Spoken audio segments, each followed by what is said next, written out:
All right. Thank you, David.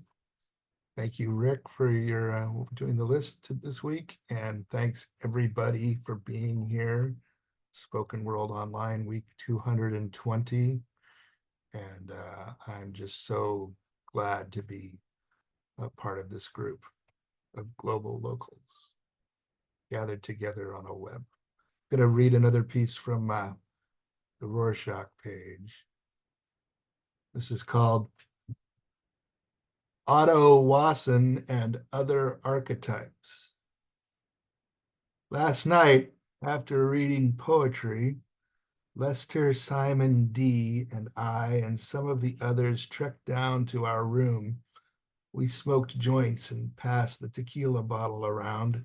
Otto Wasson came in with a small bundle wrapped in an embroidered cloth. He unwrapped the bundle, revealing a deck of tarot cards.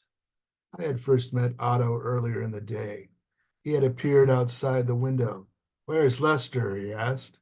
Don't know, not here. Do you want to smoke a joint of some good pot? Sure, come on in.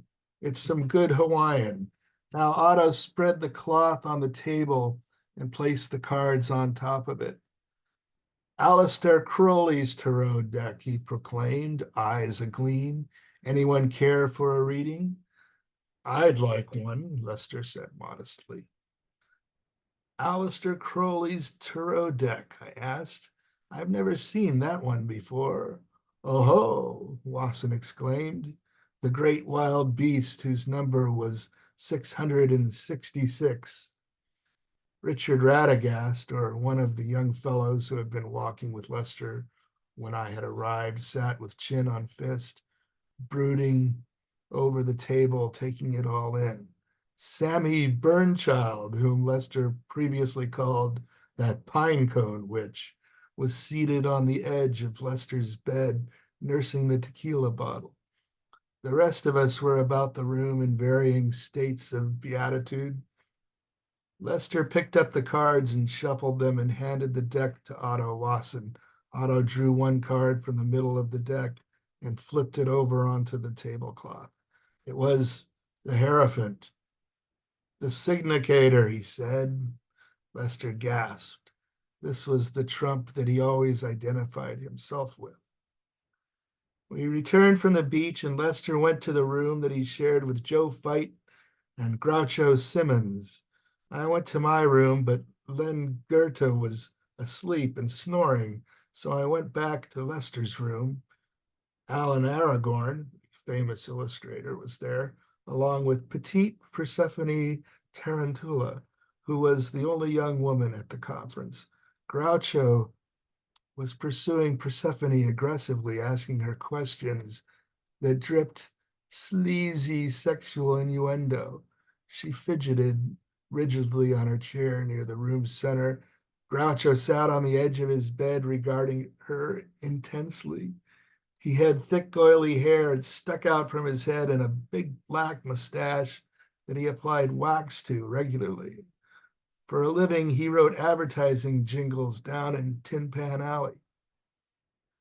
Joe Fight was reclined on his cot in one corner of the room. He was a poet, clean cut, short, and stocky. He had served as a helicopter pilot during the Vietnam War. Lester Simon D., eyes like shiny quarters, slumped in the opposite corner, behind the hunched, animated shoulders of Groucho Simmons. Alan Aragorn was tall and ruggedly handsome, with dark eyes that brooded beneath a square-cut mane of dark hair. He had on rough clothes and a pair of weather-worn, knee-high boots. He crouched by the door, looking ready to spring into action at any moment. I was seated in the furthest corner, watching all. Groucho made a rude remark to Persephone that obviously embarrassed her. Don't you think that might embarrass her? Alan asked loudly. Embarrass her? Nah, never. Groucho Simmons was having a good time. But this guy, he said, turning to point a dirty finger at Lester, look at this guy with the black holes for eyeballs. Well, I like him, Alan said in a tone of absolute conviction. We all had to agree. I was flying bombing missions in Vietnam, Joe Fight said.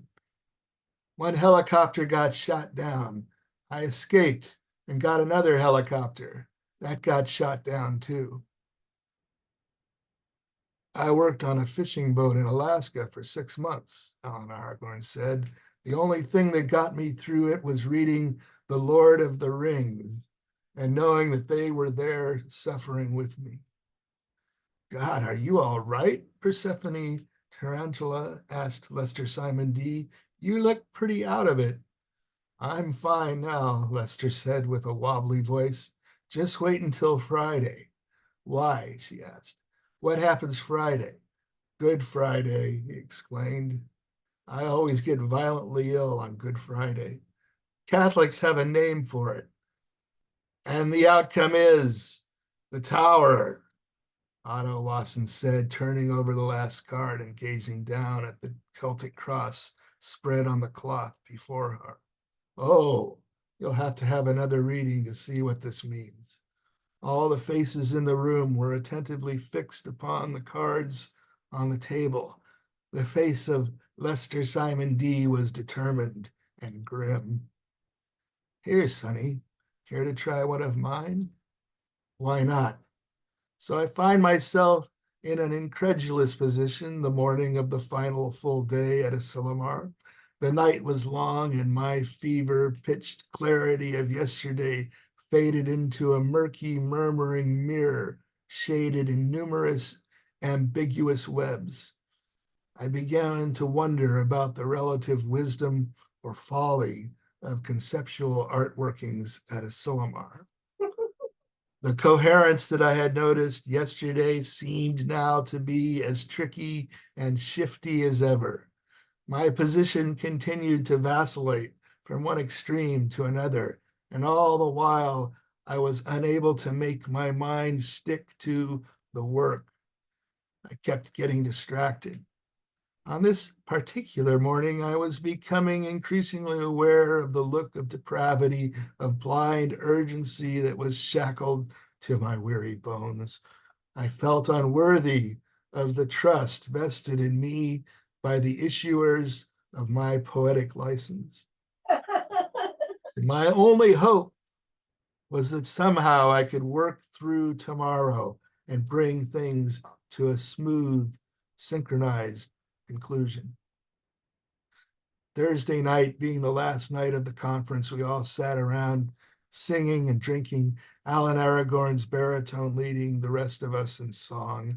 Alan put himself between the grateful Persephone Tarantula and the disgruntled Groucho Simmons. Late in the evening, after almost everyone else was in bed, Alan, Richard, Radagast, and I sat around smoking large amounts of pot. And Radagast and Aragorn began speaking in funny voices. You can make the whole world laugh by talking in funny voices, Alan boomed in a very funny voice. Richard laughed until tears rolled down his cheeks. While this was going on, Lester Simon D and Groucho Simmons were out in the parlor sitting and talking by the fire, although always afterwards Lester claimed that he had been in the room smoking dope and speaking in funny voices, and that I had been by the fire talking to Simmons. This is not my pen. Last night at Asilomar, very high, very tired, and no one got laid. That's okay with me, as I have reached some strange plateaus and some strange, though subtle realizations. I have become a Zen monkey since yesterday, and a har har har. The last night I must do battle against demon hallucination.